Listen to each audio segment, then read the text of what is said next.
there are places where the world grows quiet, where the wind slows as it moves through the trees and the air carries the faint hum of something ancient, something kind. In that stillness, 3 lives drift through time like gentle currents of the same river. Each carries a light, not of fire nor of sun, but of memory, a warmth that moves between silence and breath. Aryan, born among embers and steel, carries the glow of creation, a spark that never burns, only warms. He shapes light from silence, building meaning from the rhythm of his own heartbeat. His world hums with the soft echo of flame, the steady murmur of life becoming form. Leonthy, the quiet warrior beneath the moon, keeps the light that reflects, calm, silver, eternal.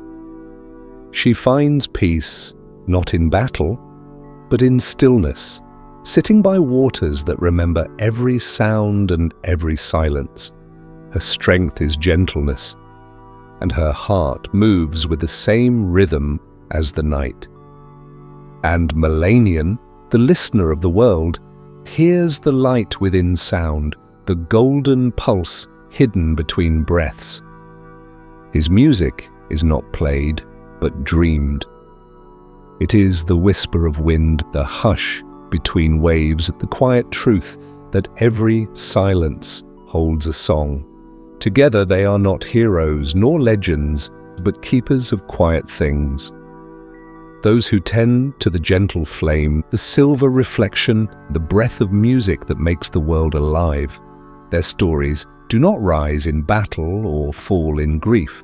They move softly like light passing through water, like sound dissolving into sleep.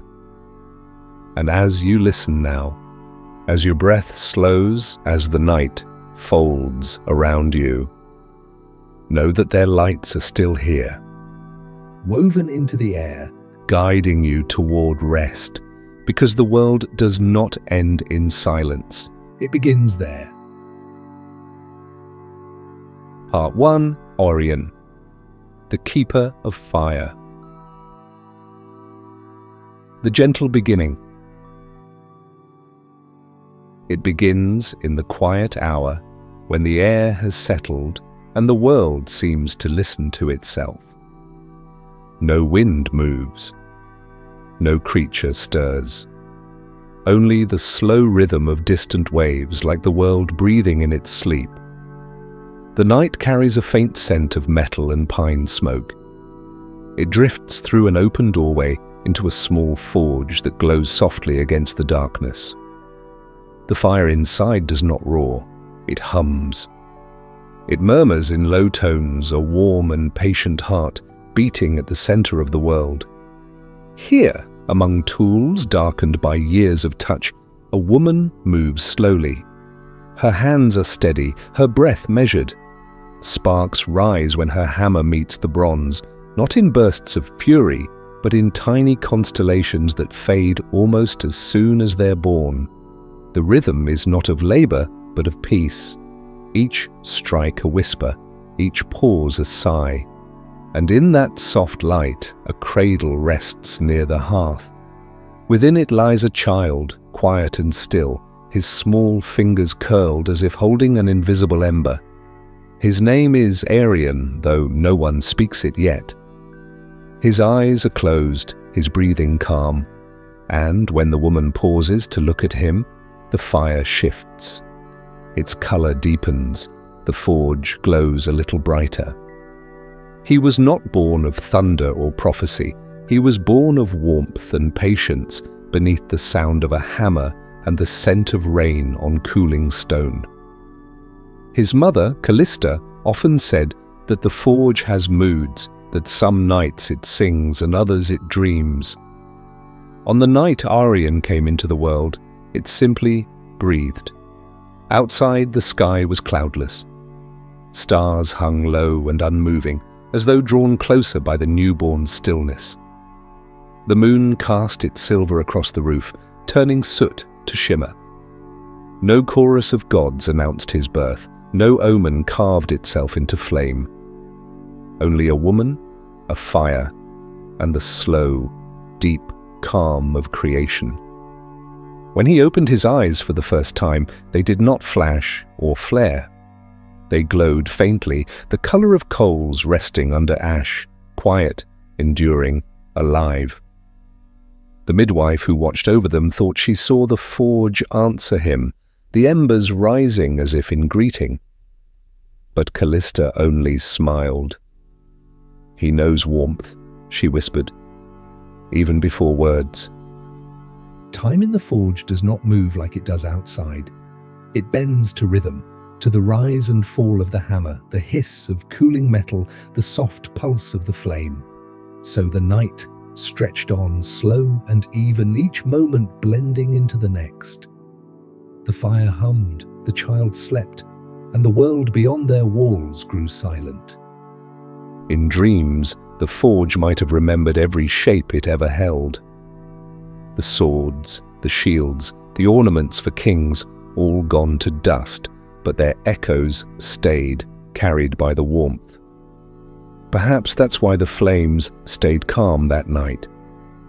They recognized something familiar. Not the spark of war or pride, but of gentle persistence, the kind that endures winters, that shelters others from the cold. As the hours passed, the forge dimmed, but it did not die. Its glow sank lower, softer, wrapping the room in the color of embers. Callista laid down her hammer and sat beside her son. She brushed a hand over his small chest, feeling the slow beat beneath.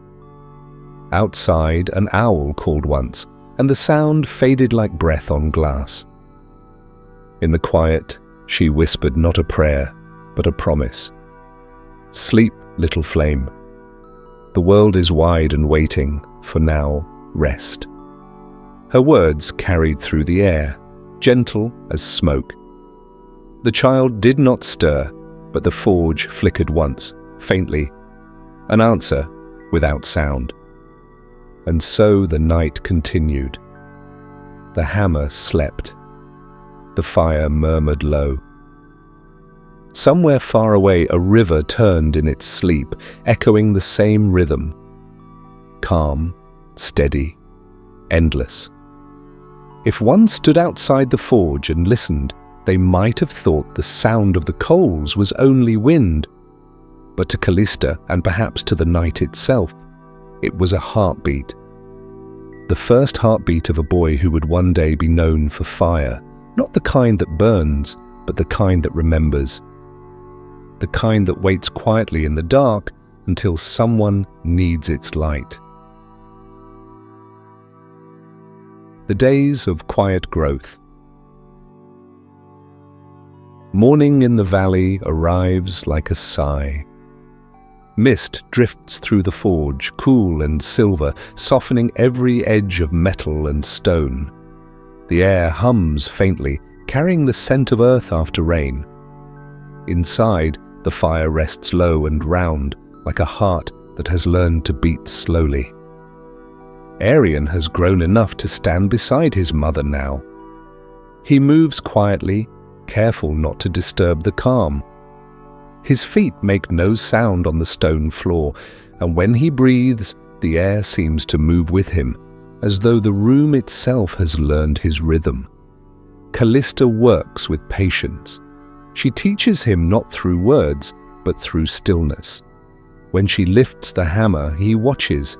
When she pauses, he listens. Each sound, the strike, the hiss, the settling of metal, becomes part of a long and gentle song. The forge does not speak in sudden bursts. It whispers. Its warmth seeps into the hands, the chest, the breath. In this place, time stretches wide. The days pass, and yet they do not seem to pass at all. Outside, seasons change. Snow comes, then melts into rivers that glimmer like threads of glass.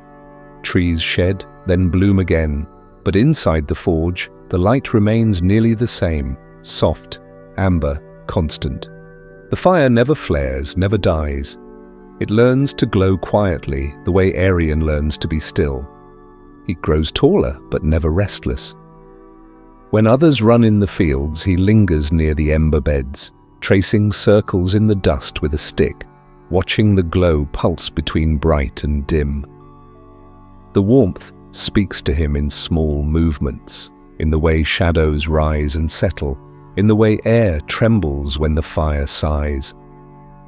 Sometimes Callista lets him shape small things, a hook for hanging herbs, a handle for a kettle. She places the iron in his hands, warm and waiting. He feels the pulse of it, almost alive. "Don't force it," she says softly. "Metal listens better when you are quiet." So he learns to be quiet. He learns that strength is not the sound of hammers striking fast, but the patience between two breaths.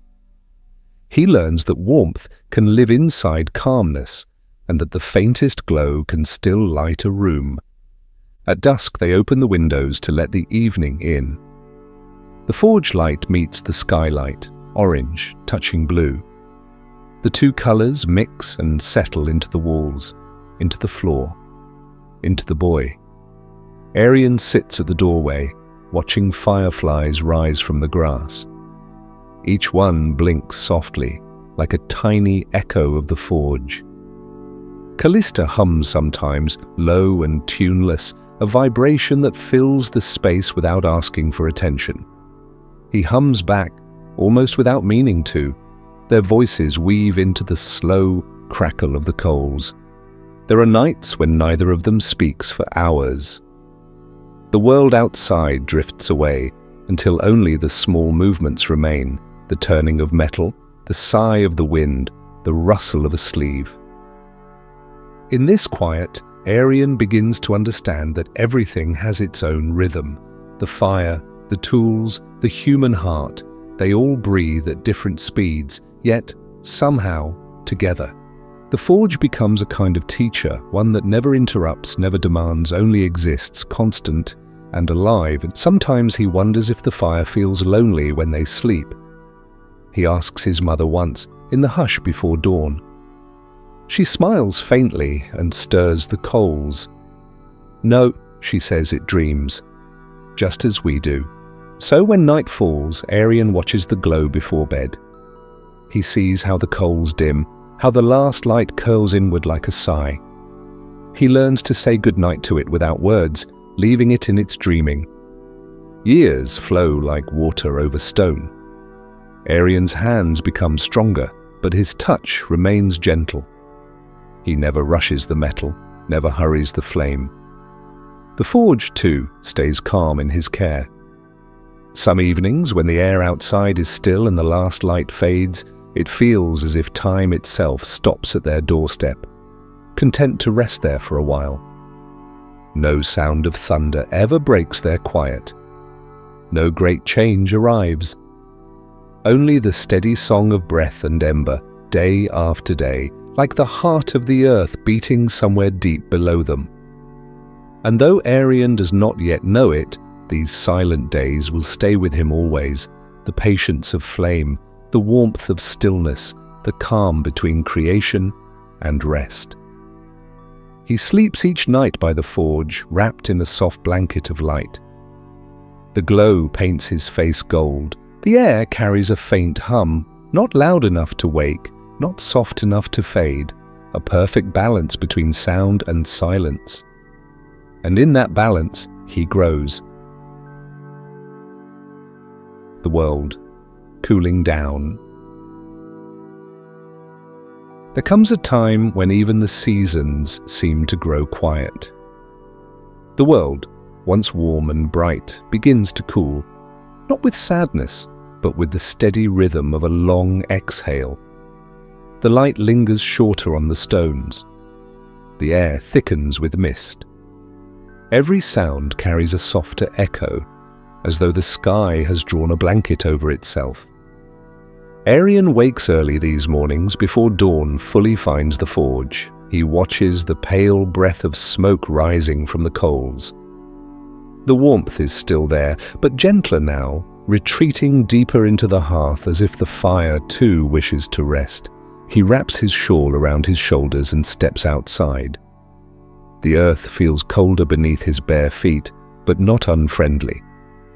Frost has begun to touch the grass, each blade holding a tiny bead of light. When he exhales, his breath turns silver and drifts upward, vanishing into the dim air. From the valley below comes the faint murmur of a river, slower than before, a hush between two flows. The trees stand tall and still, their branches bare, their silhouettes pale against the horizon. The sky holds a color somewhere between blue and grey, the kind of shade that quiets even the heart.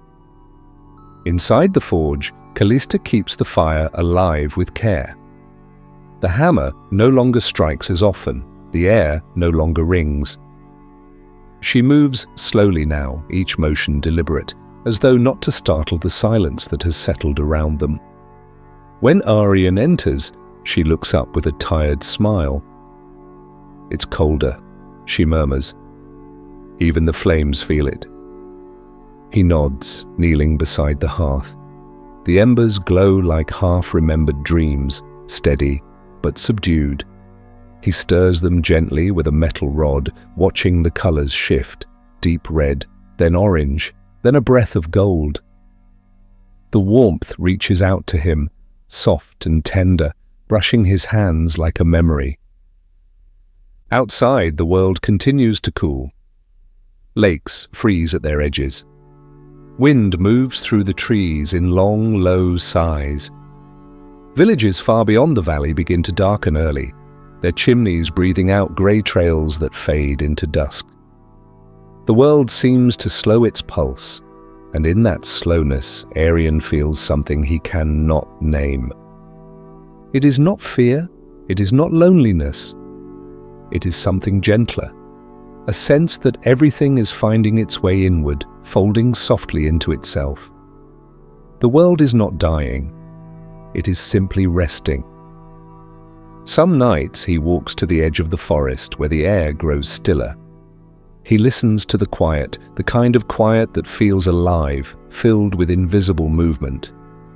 The frost crunches faintly beneath his boots. Above him, stars shimmer like tiny breaths of fire caught in the cold sky. He thinks of the warmth that once filled the forge, the way the metal sang beneath his mother's hand, the glow that used to dance on every surface. Now that glow is rarer, more precious. When he returns to the forge and opens the door, the first thing he sees is that soft pulse of orange light, waiting, constant. The warmth meets him like an old friend. He sits by the fire, his palms open toward it. The air hums faintly, a reminder that life still lingers in every flicker, even when small. Callista joins him, sitting beside him in silence. She doesn't need to speak, neither does he. They both know what the world is doing. It is breathing slower, letting itself cool, making room for something new to be born when the time is right. Sometimes, when the night deepens and the wind curls around the walls, Aryan imagines that the whole world is a single great forge, that the mountains are its walls, the rivers its veins, and the stars its sparks. He feels that he is part of it, one quiet flame among many, learning to stay alight even as the air grows thin. One evening, snow begins to fall. It comes softly, without warning. The flakes drift through the open window, melting as they touch the warmth. The sound they make is barely there, a whisper, a sigh, a secret. Aryan holds out his hand, watching a few flakes settle and disappear. "Even the sky is cooling," he says, half to himself. His mother nods. "The sky cools and the ground rests," she replies gently. "It's the way things breathe." They let the snow fall. The forge burns low, the fire dim but calm. The sound of the falling flakes fills the space between their breaths.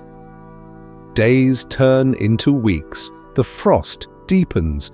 The roads beyond the valley become rivers of ice. People no longer travel. They stay near their hearths, near the small lights that keep them whole.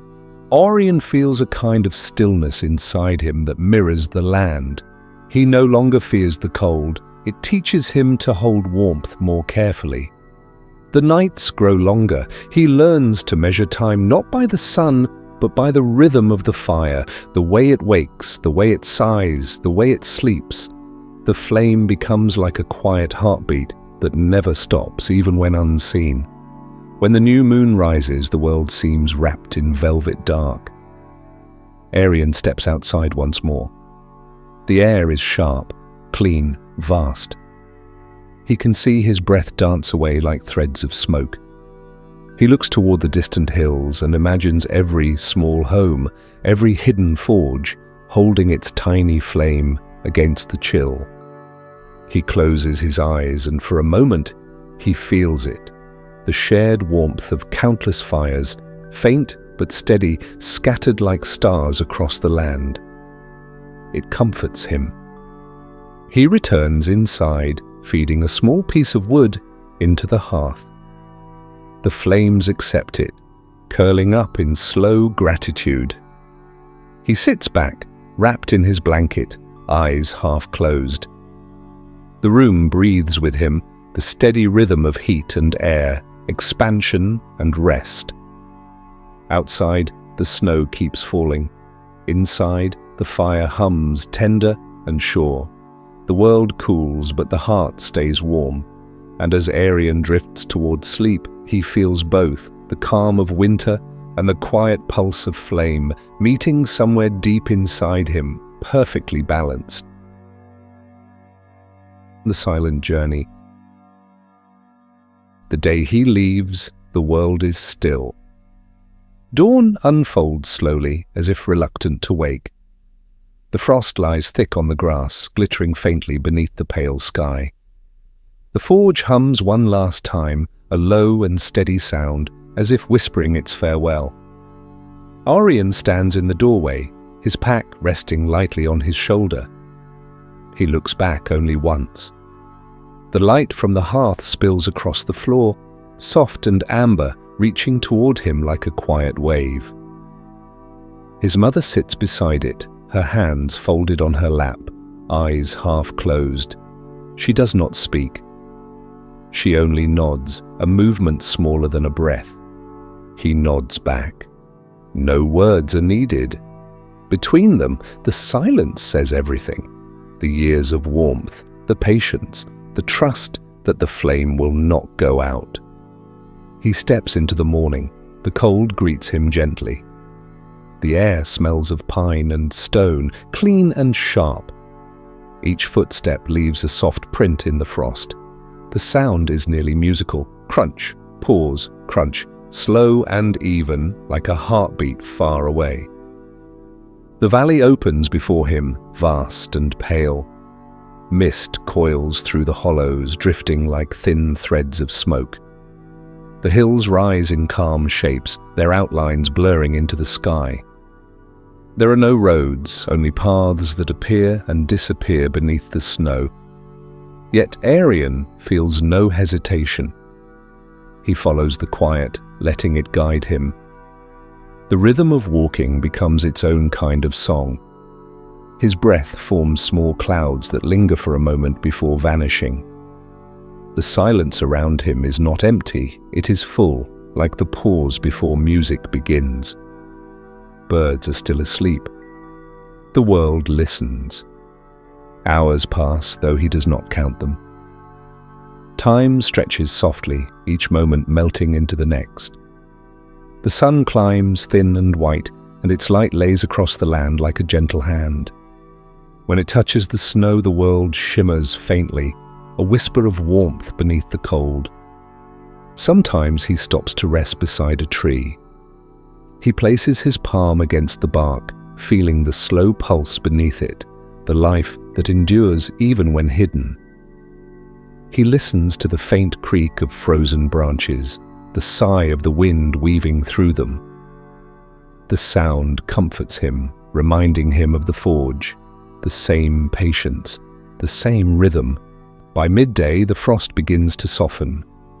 Drops of water fall from the branches one at a time, like the ticking of a slow clock. Aryan watches each one as it lands, creating small circles in the snow. The air feels lighter now, as though it too has begun to move again. He continues upward toward the mountain path. The slope rises gently, curving into the clouds. His steps are measured, steady, unhurried. Every so often he stops to watch the light shift across the valley below. The colors change so slowly that they seem to move only when he looks away. He begins to hum under his breath, a low tune, one his mother used to hum while tending the coals. The melody has no beginning, no end. It drifts with his steps, dissolving into the wind. In its quiet, he feels her presence beside him, not as a memory, but as warmth itself. The path narrows, the air thins. He can hear his heartbeat slow and deep. The sound mingles with the wind, like two notes joining the same song. Every breath he takes carries a hint of the forge, iron, ash, and faint sweetness. As evening approaches, the sky turns from white to grey, then to a soft violet that fades gently at the edges. Shadows stretch long across the snow. Aryan finds a hollow between two stones and sits, wrapping his cloak tighter around his shoulders. The last light of the day touches his face. It is weak, but kind. He builds a small fire, careful and deliberate. The first spark resists, then blooms, small, golden, patient. He watches it catch on the dry twigs, the flame curling upward like a sigh. It does not roar, it only glows exactly as the forge taught him. He warms his hands above it. The air around him softens. The crackle of the fire is quiet, steady, and the night begins to fold itself over the mountains. Above, the first stars appear, small and sure. Their light falls on the snow, scattered and tender, reflecting off the ice like whispers of old embers. Aryan leans back against the rock, eyes half closed. The warmth of the flame reaches his chest, a faint echo of the forge he'd left behind. The world breathes around him, the snow settling, the fire murmuring, the wind moving in slow waves. He listens. It feels as though everything has a heartbeat. The mountain beneath him, the air above him, the flame in front of him, his own body resting between them. All of it moves together, unhurried, without effort. He thinks of the valley, of his mother, of the soft hum that filled their nights. He feels it now within himself, the same calm rhythm, steady and clear. The world is vast, and he is small within it, but the warmth does not leave him. It travels with him, hidden but alive, glowing quietly beneath the surface. The fire fades as the stars grow brighter.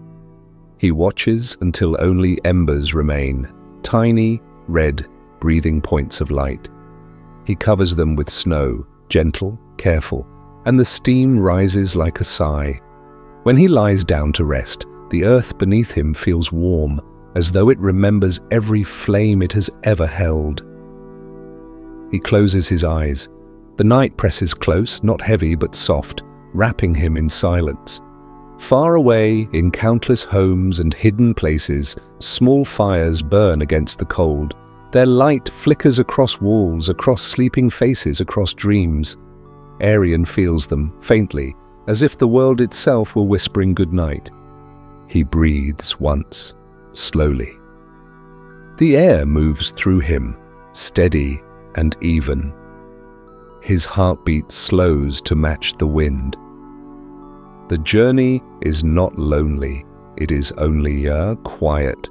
And in that quiet he drifts, half in the world, half in sleep, carried forward by the soft rhythm of light and breath. The return of the flame. Morning comes quietly. slipping between the mountains like a secret. The first light touches the snow, pale and tender, and the air trembles with the hush of new beginning. Aryan wakes slowly, his breath forming soft clouds above him.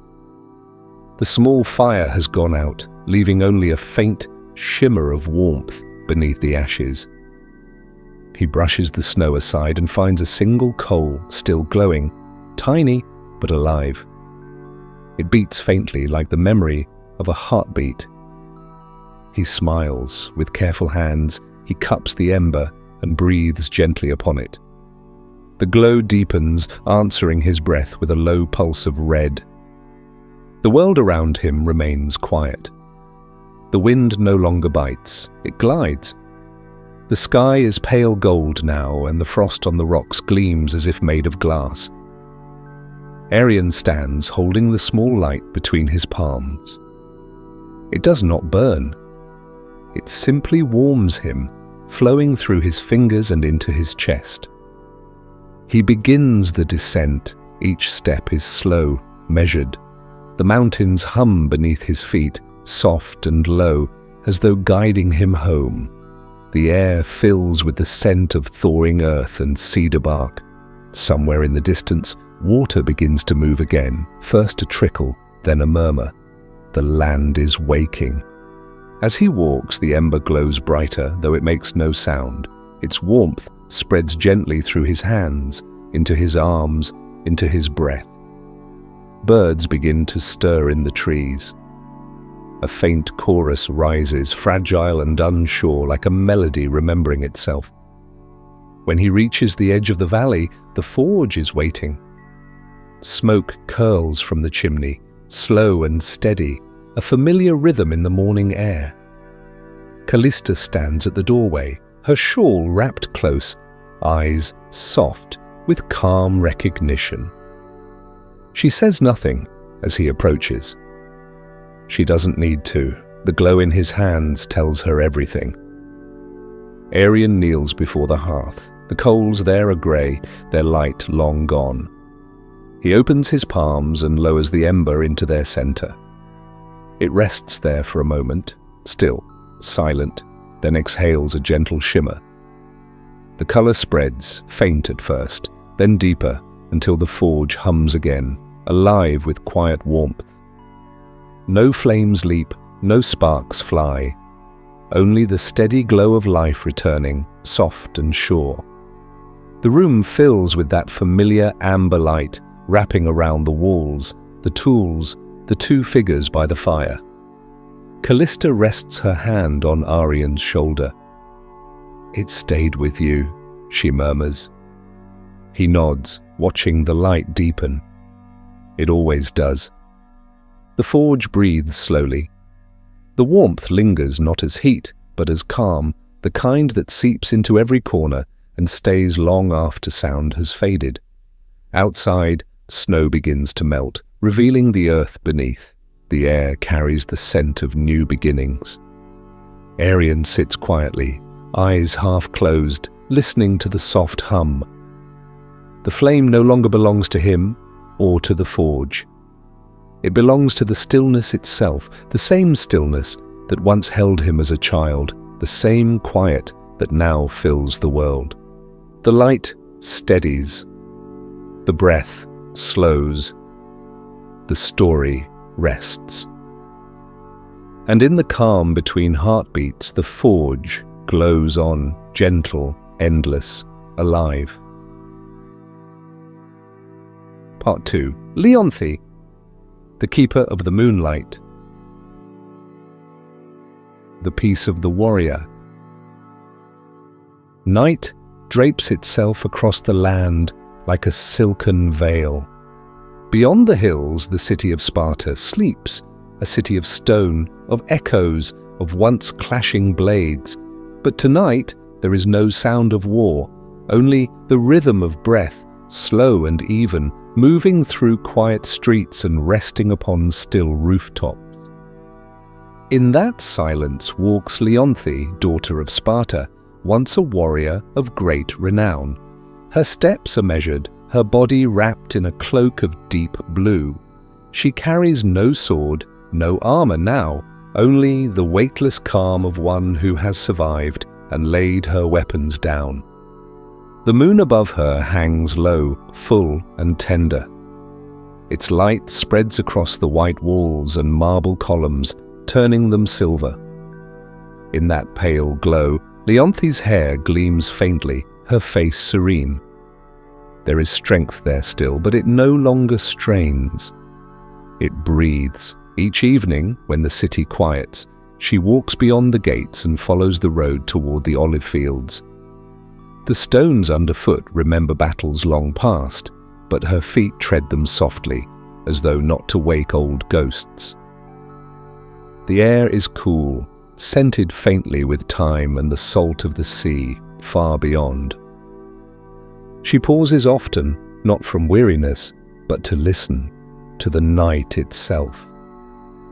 It is not the silence of emptiness, but of presence.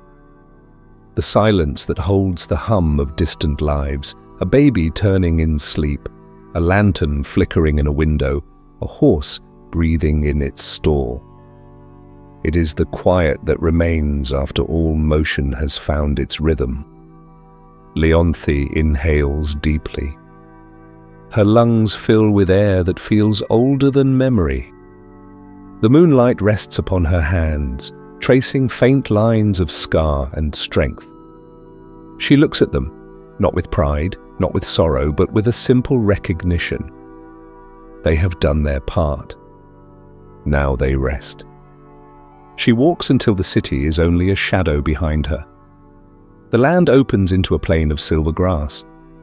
The blades sway in slow unison, whispering as they move. Beyond, a line of trees stands like watchful sentinels, dark against the horizon. Leonthy spreads her cloak on a flat stone and sits. The earth beneath her feels cool and steady.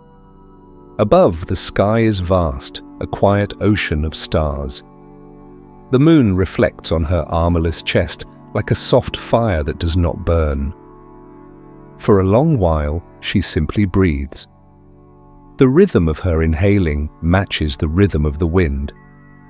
Each breath feels like it belongs to something greater, one pulse within the great calm of the world. She remembers the sounds that used to fill her night, the clash of bronze, the shouting of men, the song of steel on shield. It feels distant now, almost like another lifetime. Those sounds once made her heart race. Now it is the stillness that steadies it. The moon drifts slowly across the sky, unhurried. Time follows it, not counting hours but tides of quiet. Leonthy traces its movement with her eyes, feeling its light slide across her face. The air cools further, the kind of chill that makes one aware of breath, of skin, of being alive. Somewhere far below, the city exhales, its fires burn low, its people dream. The rhythm of the night deepens, and Leonthy becomes part of it, no longer separate from the quiet she once sought. She tilts her head back, closing her eyes. The world hums softly. The moonlight presses against her eyelids, turning darkness into silver haze. Her heartbeat slows until it feels indistinguishable from the wind's slow song. In that moment, she feels no weight of past or future. The world is vast and utterly still, and she, once a warrior, is now only a listener. The earth breathes beneath her, steady and patient. The stars breathe above. Between them she sits motionless, suspended in the calm between two eternities. An owl calls in the distance, low and hollow. Its wings slice through the air without sound. The cry fades, and silence folds over it again. Leonthy opens her eyes. The moon is higher now, white as polished bone. Its reflection dances faintly on the edge of her cloak. She smiles, barely. There is peace in this, peace not found in conquest or victory, but in surrender. The kind that comes when one no longer needs to prove anything to the night. Her gaze drifts toward the city once more. It gleams faintly, silver and still, a resting heart behind its stone walls. She knows she will return when dawn comes, as she always does. But for now, she stays. The grass whispers, the stars watch, Leonthy breathes. And the world, vast and ancient, keeps her company in silence. The Swan by the Lake. The forest lies in perfect stillness. Moonlight drifts between the trees like silver mist, touching the bark, the leaves, the ground with slow-moving grace. Each breath of wind carries the faint scent of cedar and the cool sweetness of night. The world seems to hum quietly beneath it all, low, steady, almost like a song remembered from another time. Leonthy follows a narrow path down through the trees. Her steps are soft, barely stirring the fallen leaves. She moves not as a soldier now, but as something lighter, part of the quiet, guided by it. The moonlight follows her, catching on her hair, painting her cloak with shifting light. Ahead, the forest opens into a small clearing. There, the lake lies waiting, still as glass, wide and silver beneath the moon. Its surface holds the reflection of the sky so clearly that it seems she could step into it and walk among the stars. The air is cool here, softer, touched by the faint sound of rippling water near the shore. Leonthy kneels at the edge. The earth beneath her palms is damp and fragrant, rich with moss and night dew. She leans forward and gazes into the lake. The reflection that meets her is quiet, dreamlike, her own face surrounded by light, her eyes calm, her breath slow. She sits there for a long while, saying nothing. The moon's light drifts across the water, unbroken and infinite. The trees stand in perfect stillness around her, their shapes dark and serene. Then without sound, the surface shifts. A ripple forms near the far end of the lake, spreading outward in slow, perfect rings. From the mist that floats above the water, a shape begins to appear, pale, luminous, moving with the grace of drifting smoke. A swan. It glides forward in silence, its wings folded close, its feathers glinting like frost. Each movement is so slow it feels like the world itself has slowed to match its rhythm. The water parts gently around it, reflecting the moon in trembling fragments. Leonthy watches, her breath shallow, her heart steady. She does not move. She does not wish to disturb the moment, as though a single sound might shatter the fragile spell of stillness that has settled over everything. The swan drifts closer. Its eyes catch the moonlight, pale gold, deep and unblinking. For a moment it seems to look directly at her. There are no words, no meaning to shape, only awareness, pure and simple, like the touch of cool air on skin. Leonthy lowers her gaze, then lifts it again. The swan remains there, still as reflection, watching her in the same silence. The world around them feels distant now, blurred at the edges. Time, sound, thought, all have softened into the same quiet hum. A breeze passes over the lake. It carries the faint rustle of the trees, the whisper of night creatures stirring far away. The moon's reflection shivers on the surface of the water, and the swan's image trembles with it, as though both belong to the same dream. Leonthy draws a slow breath. The air tastes of water and sky. Something in her chest eases like a knot unwinding. She feels no fear, no wonder, only calm. Deep, unbroken calm. The swan circles once, tracing a wide arc across the lake. Its wings open slightly, catching the light. For a moment, the feathers shimmer with such clarity that they seem almost unreal. Then it folds them again and drifts closer, until it floats near the shore where she sits. Neither moves. Leonthy feels her heartbeat slow until it matches the rhythm of the ripples touching the sand. The swan's reflection wavers beside her own, their outlines merging, fading, returning. She reaches out, not to touch, but simply to acknowledge, to share the stillness that binds them. Her hand stops just above the water. The air between them hums softly, filled with something that does not need to be spoken. The swan lowers its head. For a heartbeat, they remain like that. Two beings mirrored beneath the moon, held together by the silence of understanding. Then, as gently as it appeared, the swan turns. Its movement is effortless, a glide, more than a departure. It drifts back across the water, leaving only widening rings that fade into stillness once more. Leonthy watches until the shape dissolves into mist.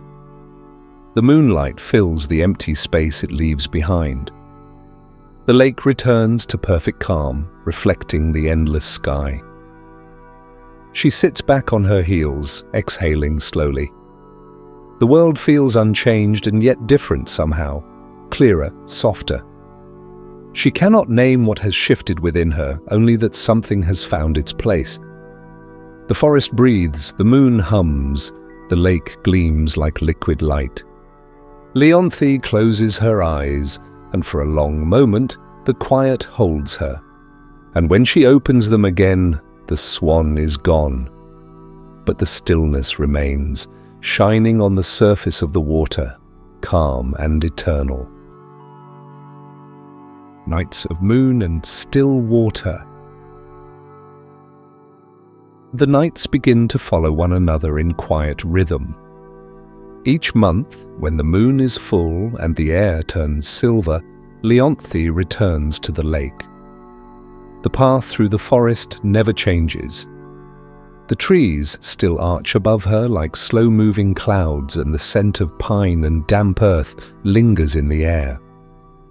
Her footsteps are soundless, and the world seems to part for her as she walks.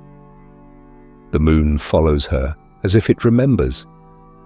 It glides between branches, scattering its light across her shoulders, across the path ahead.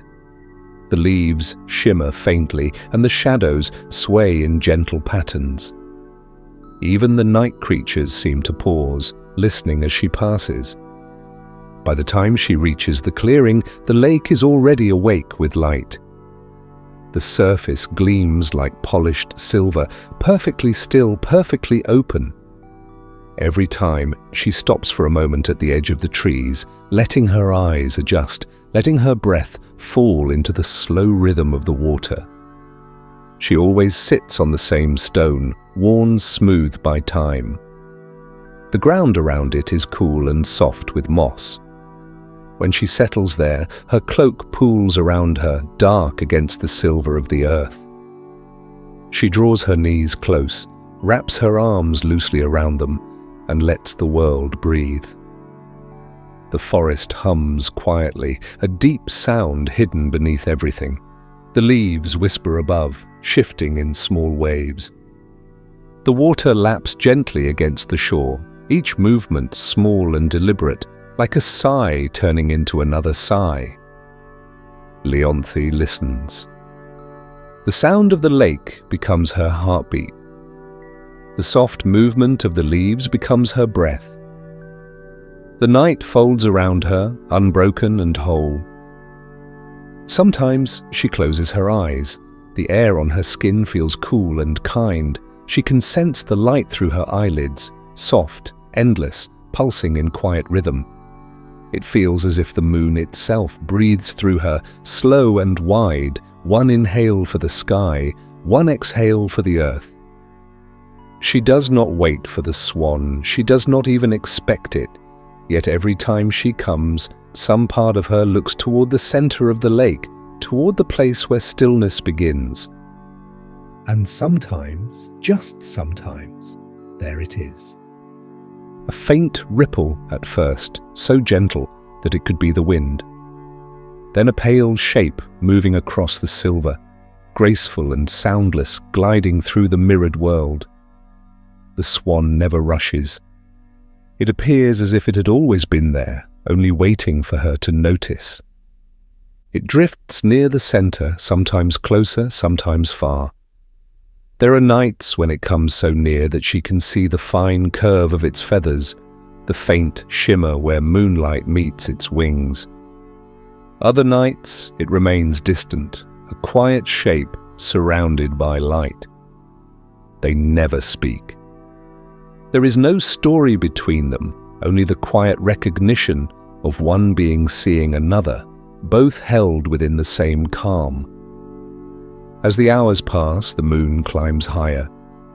The light deepens to a softer silver, and shadows fade into blue.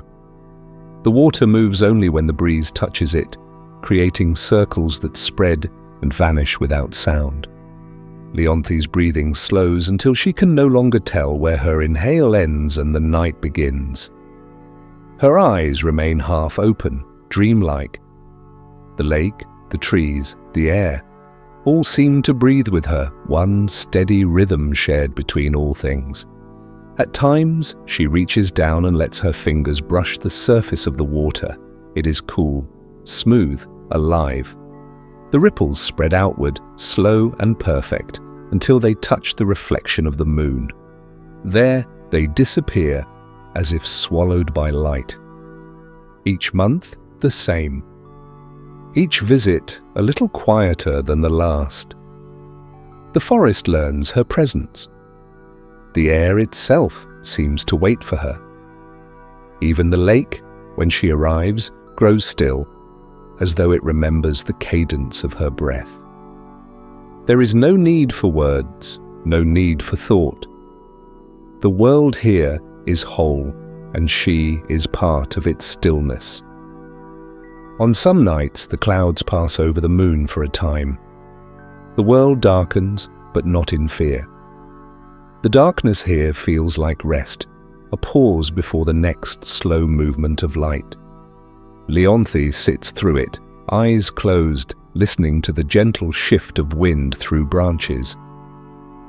When the moon returns, the light spreads again like calm water, touching everything equally. She stays until the edges of dawn begin to show, a faint grey at the horizon, a slow warming of the air. The swan, if it is there, glides back into the mist. Its shape dissolves as the light changes, leaving the surface unbroken.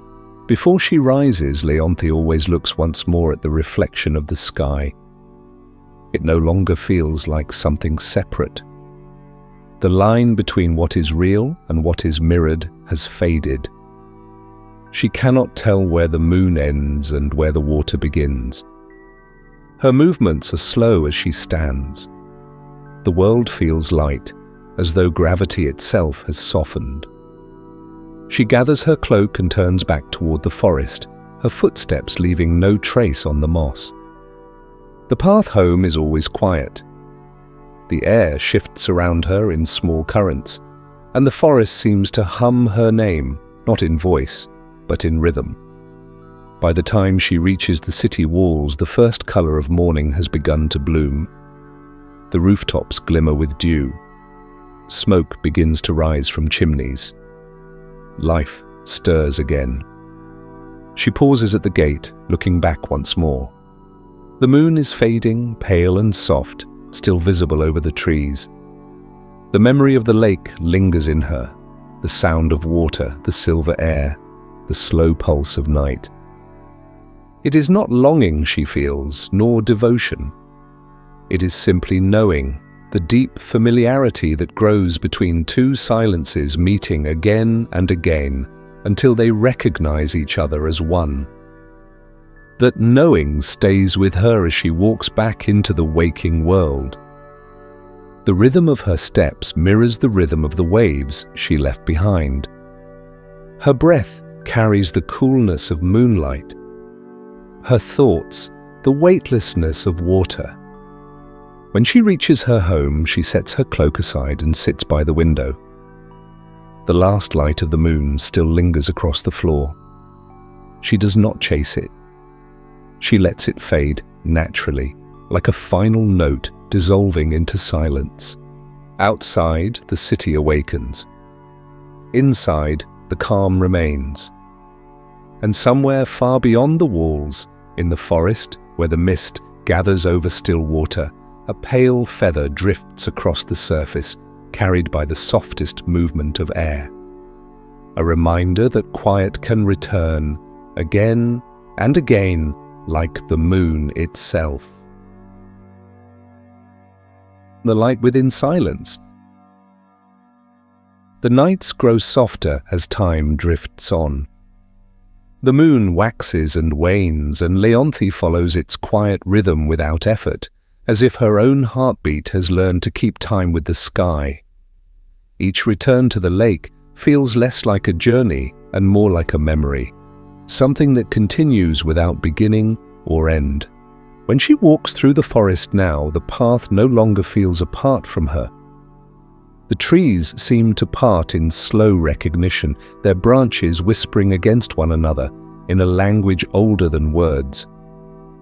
The air moves gently, carrying the scent of the lake even before she reaches it. The water waits, always waiting, always still. Tonight, the moon is half full, its light softer, diffused through a thin veil of clouds. The world glows as though lit from within, a quiet radiance that does not blind, but soothes. The lake reflects this dimmed light perfectly, shimmering like the surface of a dream. Leonthy steps to the edge and kneels. She touches the water with her fingertips.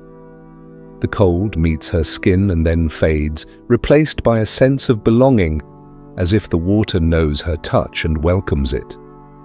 The ripples spread, slow and round, bending the reflection of the moon.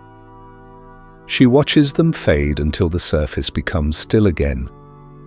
The night feels alive, but in the gentlest way, a breath that never ends, a hum too low to hear, but always felt. Leonthy sits on the stone, as she always does, but tonight she feels something shift, not outside her, but within.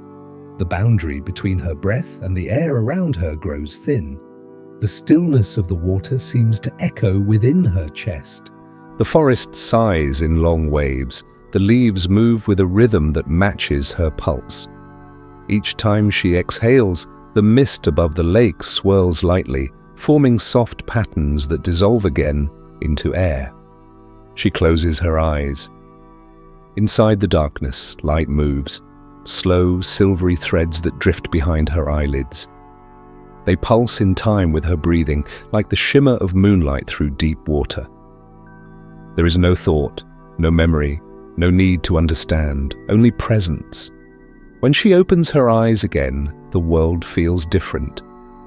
The light is gentler, the air warmer, every sound, distant water, faint wind, the quiet flutter of an unseen bird, seems to come from within her rather than around her. Across the lake, mist gathers, it curls and folds over itself, silver in the moonlight. Within it, a shape moves, graceful, gliding, silent, the swan. But tonight, it feels less like an arrival and more like a reflection.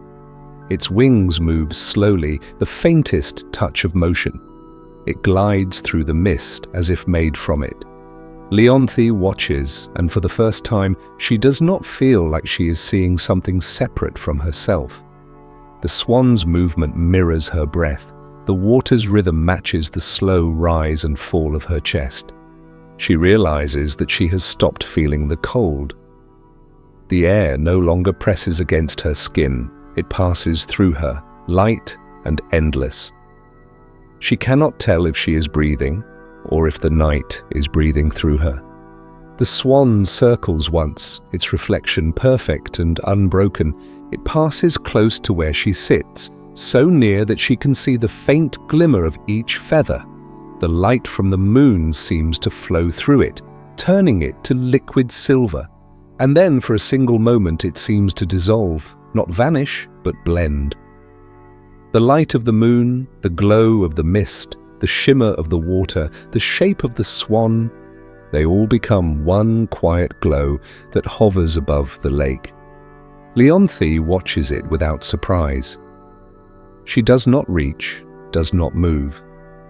She simply remains part of the stillness that holds everything together. The light drifts closer, touching the edge of the water where her hands rest. It does not burn. It only warms, a soft pulse that spreads through her palms, her arms, her chest, until she feels illuminated from within. Her heartbeat slows, her eyes half close. The forest, the water, the sky, all blend into the same soft glow.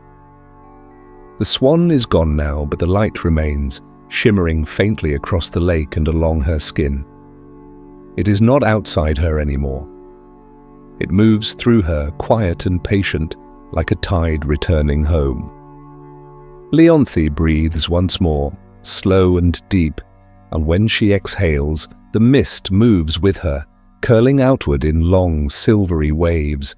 For the first time, she feels no need to wait, for the swan, for the moon, for anything at all. The silence is enough. The light is enough. And as the night deepens, she sits perfectly still, eyes closed, wrapped in the quiet glow that now belongs to her as much as to the lake. The quiet ending. The moon hangs lower now, its light turning soft and golden at the edges. The air has cooled, but it no longer feels cold. It feels like rest. The lake lies silent beneath the fading sky, holding the last reflection of the night like a secret it will never tell. Leonthy remains by the water, her cloak gathered around her knees, her hair stirred only by the gentlest movement of air. The forest behind her is asleep. Even the wind has quieted.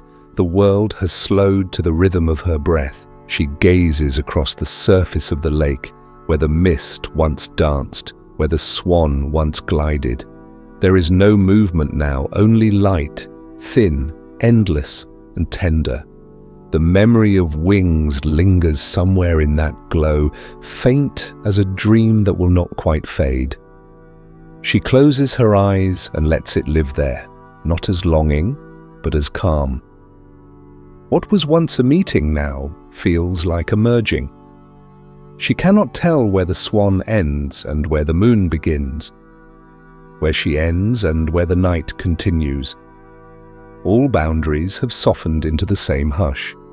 Her fingers brush the water one last time. The ripples drift outward, so slow they seem almost still. The reflection of the moon breaks, reforms, and then holds steady again. It is as if the lake itself sighs content. Leonthy exhales.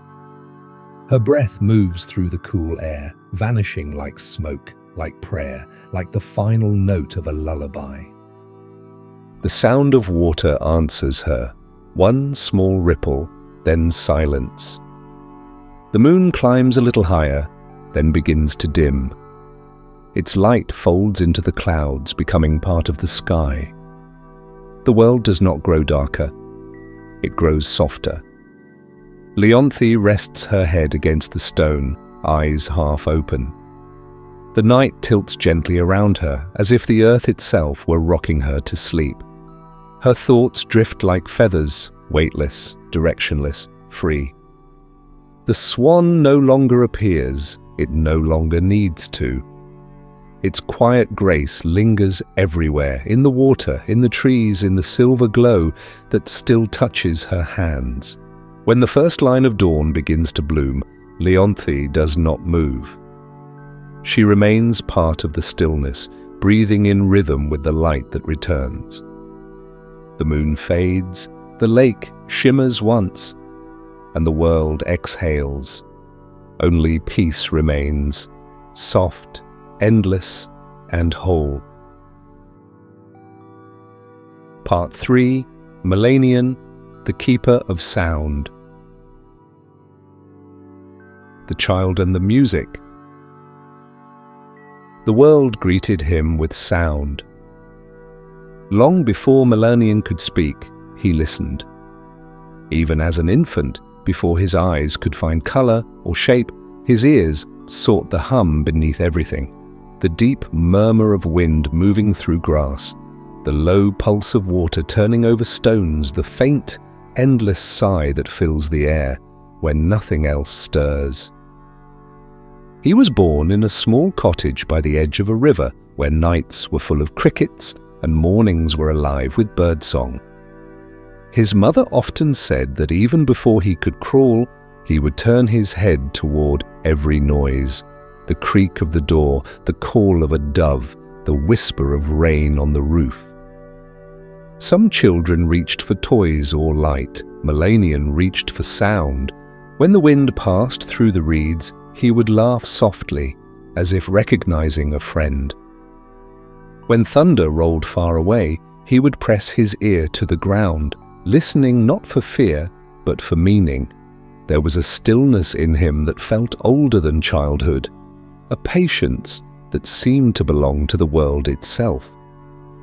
His mother watched him often, smiling as he sat by the water for hours. She would call, "Melanian, what do you hear?" He would answer quietly, "Everything." But he never said it as boast. It was simply true. The world spoke to him in textures and tones. A single drop of rain held a note different from all the others.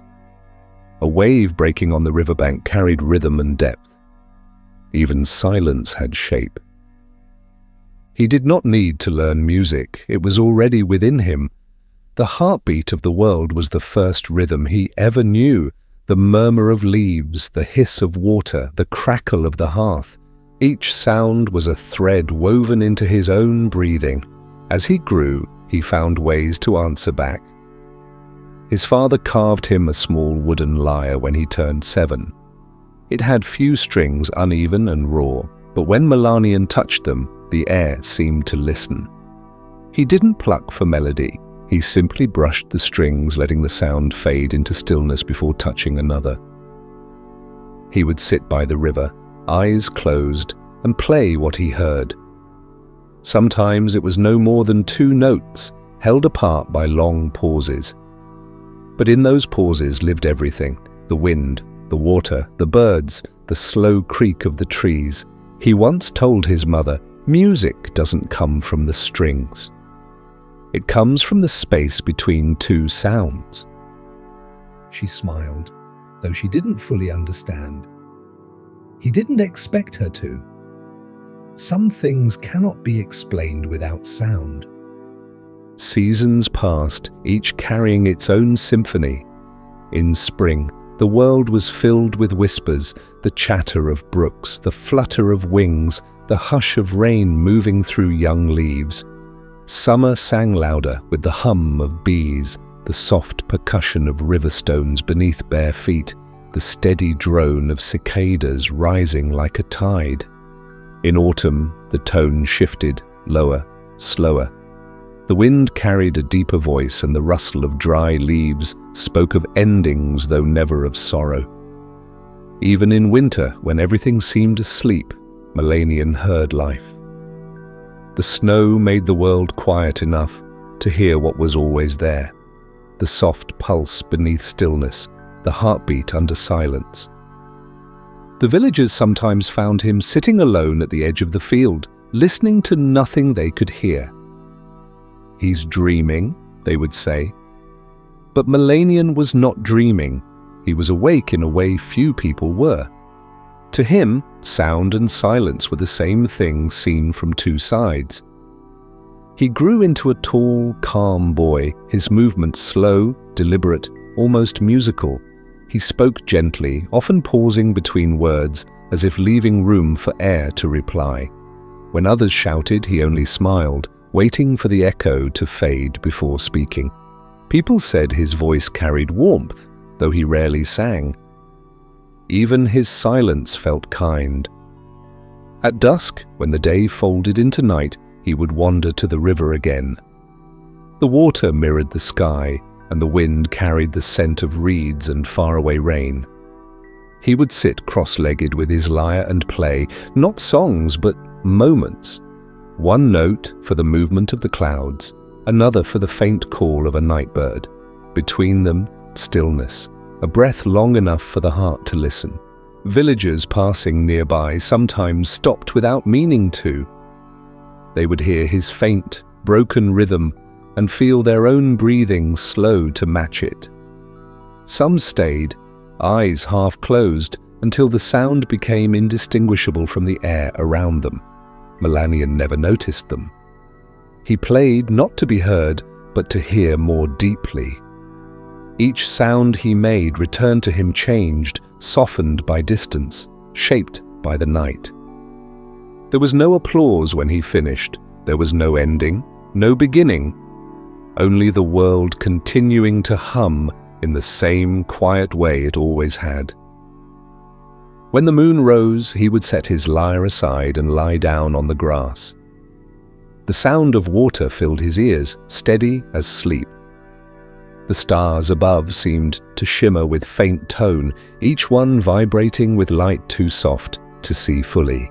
He would close his eyes and whisper, barely aloud, "Everything has a song if you listen long enough." And the world would answer, not in voice, but in the deep, patient silence that comes after sound, the kind that does not end, only rests. That was how Melanian learned the truth that would follow him all his life, that music was not something made, but something remembered. It was never about noise or melody. It was the breath between heartbeats, the pause between thoughts, the hush between waves. And as he drifted towards sleep, beside the river's soft murmur, the world played on around him, its eternal song continuing, quiet and whole. Learning to listen. When Melanian grew older, he began to wander. Not far, never in search of treasure or discovery, but simply to listen, to the world beyond the river that had sung him through childhood. His journey began at dawn one morning, when mist hung low over the grass and the first birds had not yet called. He carried no pack, only his small wooden lyre and an open heart. The road led him upward into the hills where the air smelled of stone and rain. Each step brought a new rhythm beneath his feet, the crunch of gravel, the whisper of dust, the hollow echo of a pebble rolling down. These sounds were small, but he heard them as clearly as music. The world spoke through everything. He heard it in the mountain's long breath, deep and patient, vibrating beneath the soles of his feet. He heard it in the thin song of the wind that curled around the cliffs, bending through cracks of stone like a flute. Every sound belonged to something larger than itself, a harmony too vast to ever end. At night, he would stop to rest near streams or in small valleys. The air cooled, and the earth hummed with the gentle pulse of unseen things. Sometimes, when the moon rose high and silver, he would take his lyre and play, not to make sound but to join what already was. He would pluck a single note, and the night would answer. A distant ripple, a whisper of wind, a bird turning in its sleep. He smiled softly then, realizing the world did not need to be taught how to sing. It always had. Melanian reached villages and passed through fields. Everywhere he went, there was a rhythm waiting for him to hear it. The laughter of children playing near wells had a bright, ringing tone.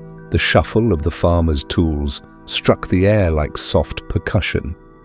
Even silence, when it fell between voices or work, held a melody, subtle and kind.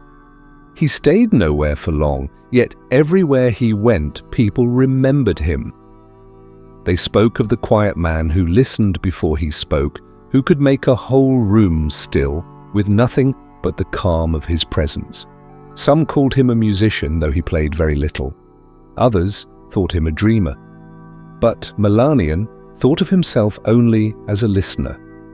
There was a time when he crossed a wide meadow at dusk, where wind rolled through the tall grass like an ocean. The sun was gone, but its warmth lingered in the air. The sound was endless, waves of green whispering against one another. He lay down among them, eyes closed, and let the world move over him. Every blade of grass became a string, vibrating softly in the wind. Every gust of air became breath. Every sound became a heartbeat. His, the earth's, the same. It was there he realized that sound was not separate from silence. It was born from it, returned to it, lived within it. He stayed in that field until night gathered and stars began to appear. The air cooled and the chorus of crickets rose, carrying their endless, simple song. He smiled and whispered, "You never stop singing, do you?" The world did not answer in words, but in sound. The faint rush of wind, the soft roll of the river below, the heartbeat of the night. That was enough. He continued his wandering, and everywhere he went, he found the same quiet truth, that there was no need for gods or magic to shape the music of the world. It was already here, in every breath, in every shifting shadow, in every heartbeat that dared to pause long enough to listen. He learned to hear laughter differently too, not as noise, but as part of the same great song.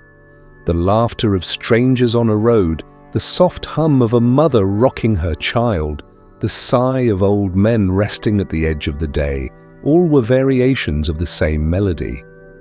Each one rose and fell in rhythm with the wind, the waves, and the movement of stars. Some nights, as he lay under open skies, he wondered if the earth was aware of its own voice. He imagined the oceans as drums, the clouds as vast breath, the forests as great harps strummed by invisible hands. The thought made him smile, not in awe, but in gratitude. When he closed his eyes, the sound never stopped.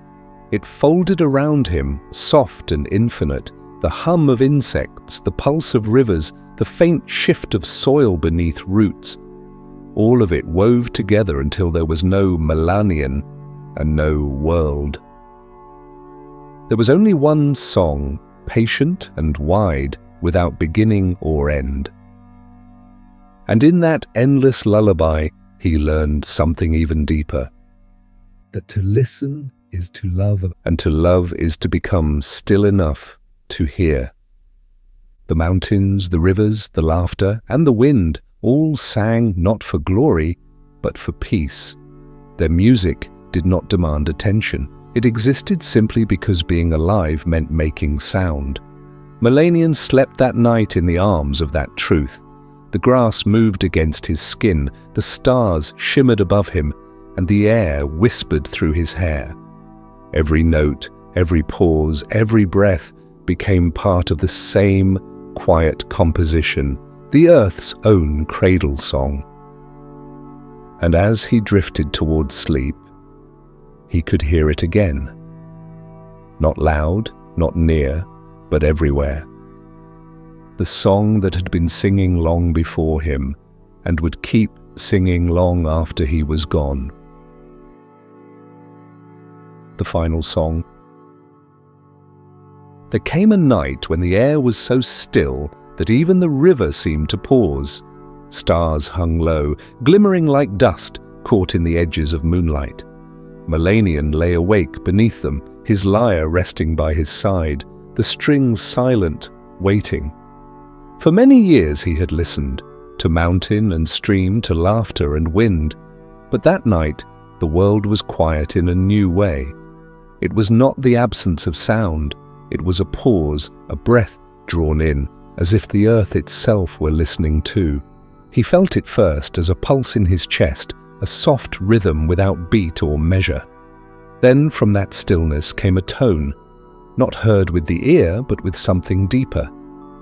It was like the light of the moon turning into sound, so faint that it might have been his own heartbeat echoing through the stars. He sat up slowly. The air moved around him in slow currents, carrying the fragrance of wet earth and night flowers. He picked up his lyre, not to play but to listen through it.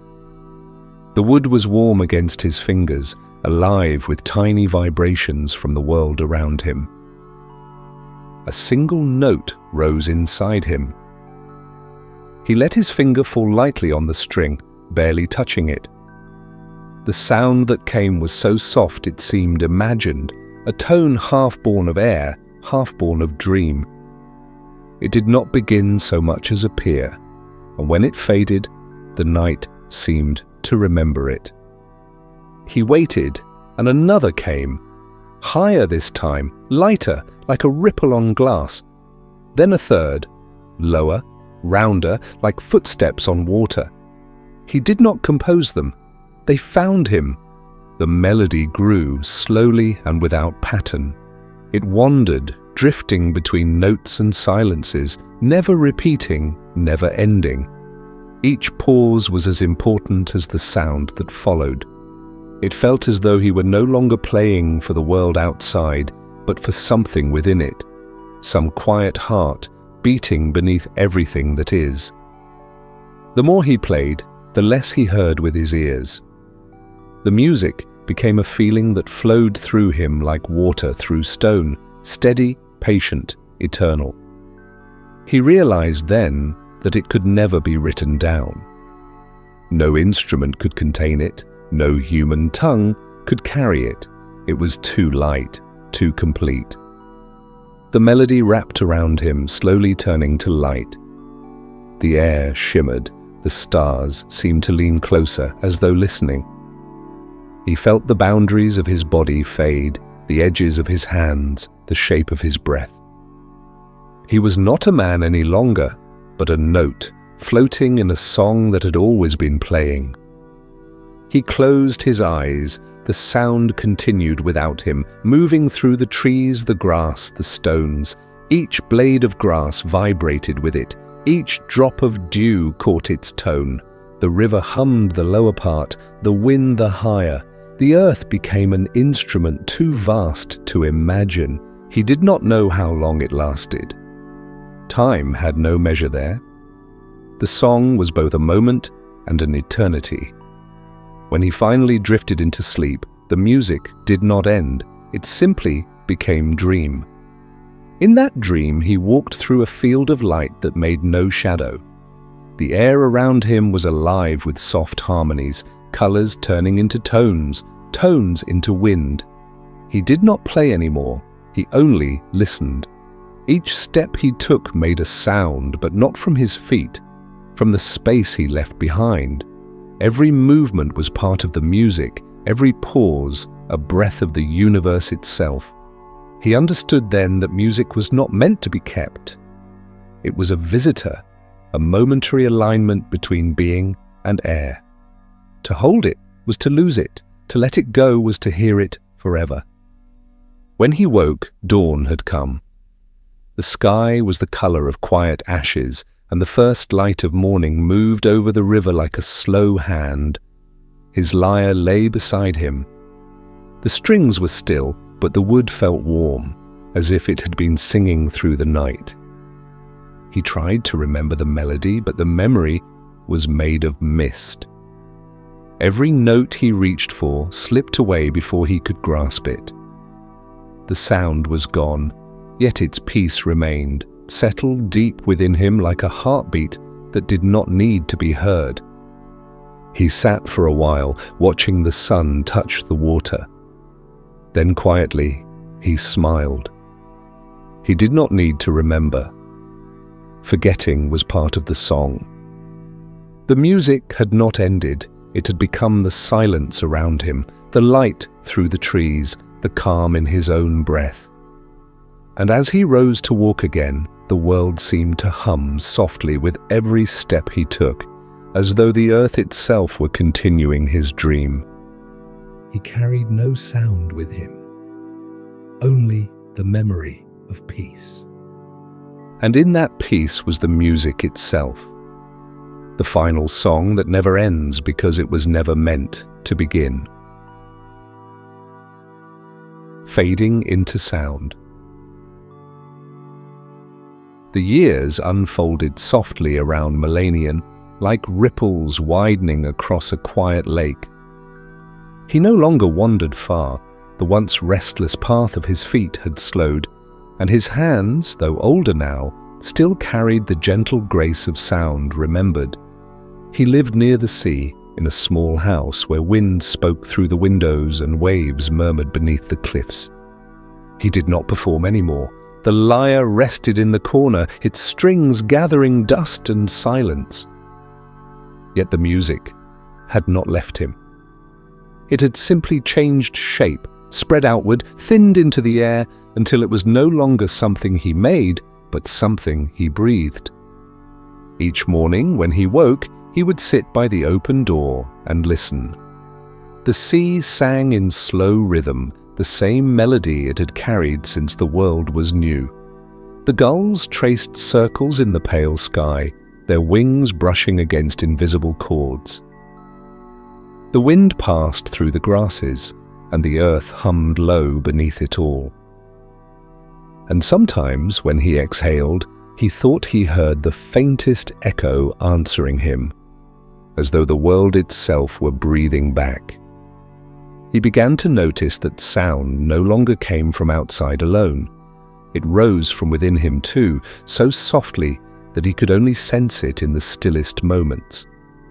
The sound was not music, as he once knew it, but something wider, a quiet resonance between his heartbeat and the air, a secret harmony that required no instrument. The villagers nearby said that when Melanian walked along the shore, the tide seemed to match his pace. They said the wind slowed when he passed, as if listening. Perhaps it was only imagination, or perhaps something deeper was remembering the song he had dreamed long ago. He grew thinner with time, lighter, almost translucent in certain light. His hair turned silver, catching the color of the moon. When he spoke, his voice carried the softness of distance, as though every word was being carried across water before reaching the ear. Yet there was no sadness in him, only a quiet acceptance, like the sea meeting the shore again, and again without reason. Sometimes at dusk he would take his old lyre and rest it across his knees. He would not play. He would simply touch the wood, feeling the air hum faintly through the strings. The sound was barely there, just the breath of wind moving through the hollow body. "That's enough," he would whisper. Because now he understood. Music was not meant to fill the air. It was meant to open it. In the evenings, when the horizon blurred into grey and gold, Melanian would walk to the cliff above the sea. The world would fall quiet around him, the waves slowing, the wind softening, even the birds folding into the stillness. He would stand there, listening, until everything felt like one long-held note, a vibration that had neither beginning nor end. His own body joined that sound. The rhythm of his pulse melted into the rhythm of the tide. His breath moved with the wind. The world was singing, and he was part of it. He thought of the dream song sometimes, the one that had once come to him from nowhere and disappeared by morning. But now, when he closed his eyes, he did not try to remember.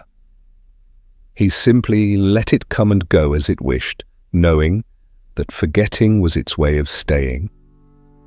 Some nights, as he drifted towards sleep, he felt as though he was dissolving, slowly, gently, into the same music he had always chased. Not dying, not leaving, just becoming quieter, becoming part of the hum that moves through every stone, every leaf, every heart that ever listened. And when morning came, those who passed his cottage said the air smelled faintly of rain and sound, that kind of stillness you feel more than hear, the hush before a note begins. They said that even when Melanian no longer walked the shore, the tide still rose in rhythm with an invisible song, and the wind carried a low, endless tone that soothed the hills like breath through sleeping lungs. No one called it music anymore. It was older than that, softer. It was the world remembering how to sing. The quiet after the song. The waves move slowly now, folding over one another in gentle rhythm. The wind hums low through the grass by the shore, carrying the scent of salt and rain. There is no cottage, no figure, no lyre resting by the door. Only the quiet shape of the sea, endless and calm. Melanian's presence lingers, not in sound, but in the space sound once filled. The air itself seems to remember him, echoing faintly with tones too soft to hear, too vast to name. The world keeps breathing. Each rise and fall of the tide is a slow heartbeat. Each whisper of wind across stone is a memory returning, soft and familiar. Even the silence has texture now, a warmth, a rhythm, a tenderness that wraps around everything. Some say that on certain nights, when the moon drifts low and silver, the sea sings again, not loudly, but like a sigh that never ends. No one can trace where it begins. It might be the water or the stars, or simply the space between them all. And perhaps that is where Melanian went, not gone, not vanished, but folded into that soundless song, becoming part of the world's quiet breath. The waves hush. The wind slows. The light fades into itself. When you drift into sleep, that sound is still there. A song with no beginning and no end. The light that remains. The world turns slowly, wrapped in quiet. The fires have dimmed, the moon has lowered, and the final notes have drifted into silence. Yet the warmth, the glow, the echo, they remain. Aryan's flame still hums beneath the earth, buried deep in stone and memory. It does not burn now, it breathes. Somewhere beneath the mountains that ember glows, a promise that creation never truly ends. Leonthy's light still floats upon the water. Each ripple that catches the moon carries her calm. Her reflection lingers in the soft rhythm of the tides, in the patience of nights that teach the sky how to shine gently. And Melanian's song. It moves through wind and wave and breath, too faint to capture, too vast to fade. The world itself hums his melody, endless and kind, a reminder that silence is never empty. 3 keepers, 3 lights, 3 heartbeats folded into one still world. Together they keep the balance. Fire that warms, light that softens, sound that soothes. They are not gone. They have only become quieter, woven into the rhythm that carries all things home. And now, as you rest beneath their quiet sky, the same warmth, the same light, the same music moves through you. Breathe with it. Let the world exhale. For when you drift into sleep, that light still remains. A song with no beginning and no end.